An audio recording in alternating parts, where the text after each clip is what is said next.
Everyone, आज बहुत दिनों के बाद मैं एक्टिव हुई हूँ क्योंकि पीजीटी का एग्ज़ाम जब होने वाला था तो मैं अचानक से एग्ज़ाम नहीं दे पाई थी क्योंकि घर में कुछ प्रॉब्लम हो गई थी। बड़ी अम्मा की डेथ हो गई थी और बहुत सारी प्रॉब्लम हो गई थी दोस्तों उस टाइम पे, और मैं पेपर नहीं दे पाई। इस चीज़ का मुझे बहुत बहुत ज़्यादा अफसोस है, बट क्या ही हो सकता है। अब जो हो गया सो हो गया।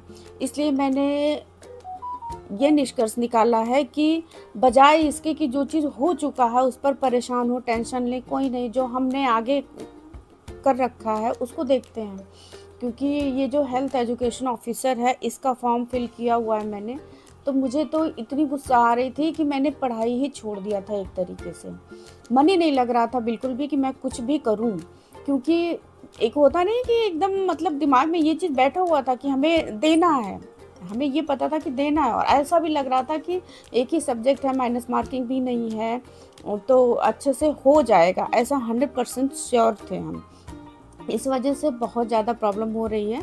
तो लेकिन ठीक है, अब जो हो गया उसको पीछे छोड़ते हैं और आगे से फिर से शुरू करते हैं। तो मैंने यही सोचा है कि पहले मैं एचईओ का सिलेबस अच्छे से डिस्कशन करूँगी, क्योंकि कोई भी चीज़ जब हम स्टार्ट करते हैं तो हम सिलेबस ही सबसे पहले हमें उठाना चाहिए। अभी तक मैं बैठी हुई थी, मतलब मैं बिल्कुल पढ़ नहीं रही थी, कुछ भी नहीं कर रही थी। एक अजीब सा माहौल भी क्रिएट हो चुका था घर में, आप समझ सकते हैं। तो इसलिए मैं बहुत ज़्यादा परेशान थी, बट अब मैं सोच रही हूँ कि बैठ के फालतू सोचने से, परेशान होने से कोई फ़ायदा नहीं है। इसलिए हम अपना आगे का देखते हैं। तो मैंने ये सोच रखा है दोस्तों कि सबसे पहले मैं अच्छे से डिस्कशन करूँगी सिलेबस, क्योंकि सिलेबस से ही हम स्टार्ट करेंगे तो ज़्यादा बेटर होगा, पहली बात।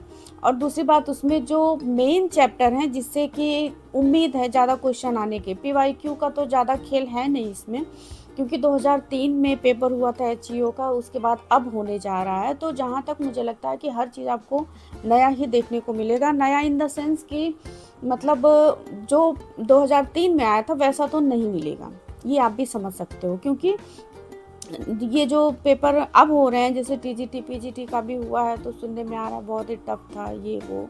तो इस हिसाब से जब ये सब चीज़ें इतनी चेंज हो गई हैं, जो कि लगभग ईयर बाय ईयर हो रही हैं, वो ठीक है कि इसमें 4 साल लगे, 2022 का फॉर्म 26 में हुआ।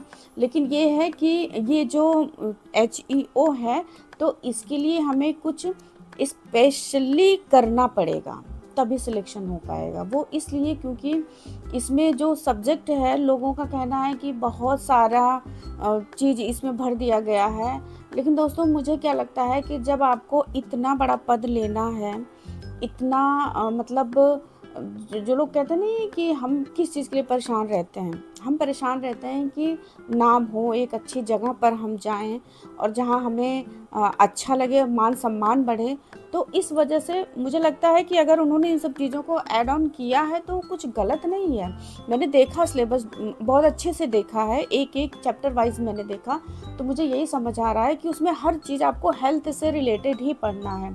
ज्योग्राफी हुआ, हिस्ट्री हो गया, हिस्ट्री तो नहीं कह सकते बट ज्योग्राफी हो गया, इकोनॉमिक्स हो गया, और जितने भी सब्जेक्ट हैं, एनवायरनमेंट हो गया, तो इसमें सब में आपको हिस्ट्री से हेल्थ से रिलेटेड चीज़ें ही पढ़नी है, जिससे कि हमारा इस पे अच्छे से पकड़ बन सके। और सोशोलॉजी इसलिए ऐड ऑन किया गया है ताकि हम कैसे किसको, जैसे कोई अगर कोई चीज़ नहीं करना चाह रहा है किसी योजना के तहत या कुछ भी है, तो हम उसे अच्छे से समझा सकें, उसे बता सकें, या उसे उस चीज़ को करने के लिए एक तरीके से करने के लिए उनकी हामी भरवा सकें और वो उनसे करवा सकें। ये बहुत इम्पॉर्टेंट है। तो मुझे लगता है इस वजह से इन सब चीज़ों को ऐड ऑन किया गया है। तो इसके लिए अगर आप परेशान हो रहे हैं कि सिलेबस बहुत ही ह्यूज है, इतना पढ़ना है, तो आई थिंक इतना परेशान होने की ज़रूरत नहीं है। क्योंकि ठीक है, ह्यूज तो है, बट आप ये भी तो देखिए पद भी तो कितना बड़ा है।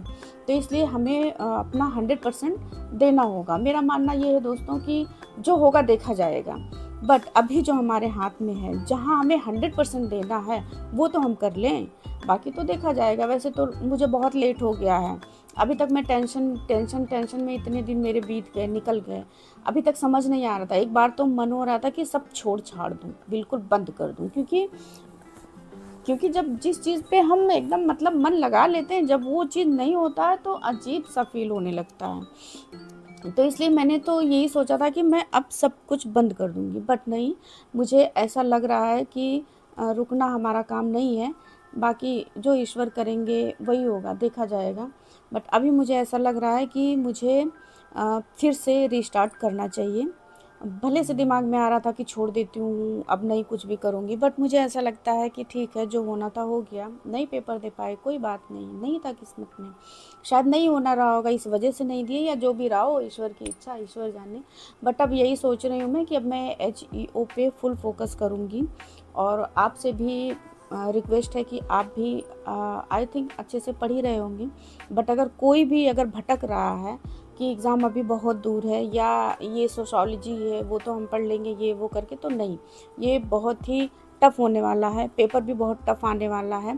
इसलिए आपको बहुत ही मन लगा के अभी से लगना होगा, तभी आप आगे चल के कुछ कर पाएंगे, क्योंकि हर चीज़ें आजकल इतनी टफ़ हो गई हैं, इतनी ज़्यादा भीड़ हो गई है, तो इसमें आपको एक सीट लेना बहुत बड़ी बात है।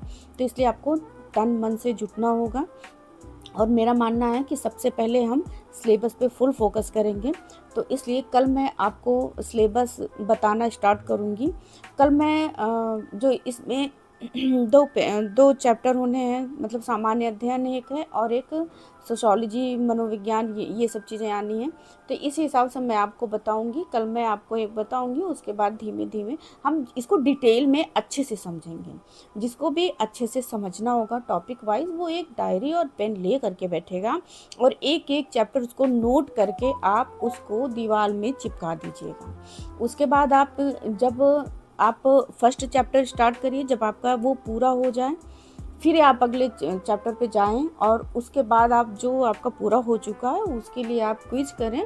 बहुत सारी क्विज आपको मिल जाएंगी, इंटरनेट पे मिल जाएंगी। मानते हैं अभी कोई बुक अवेलेबल नहीं है बहुत अच्छी, और मुझे लगता है अभी आपको बुक लेना भी नहीं चाहिए, अभी थोड़े दिन और वेट कर लीजिए, और जब क्विज़ के आ जाएंगे तब आप लीजिएगा। तब तक आप अच्छे से अपनी पढ़ाई कंटिन्यू करें, और पढ़ रहे होंगे, मुझे जहाँ तक लगता है बच्चे बहुत ही अच्छे से जुटे भी होंगे, क्योंकि सभी को पता है, सभी लोग जागरूक हैं आजकल, जिसने भी फॉर्म फिल हुआ है सबको पता है कि हमें क्या करना है क्या नहीं करना है। तो इसलिए आप भी अपना करते रहिए, और कल मैं सिलेबस ले आऊँगी।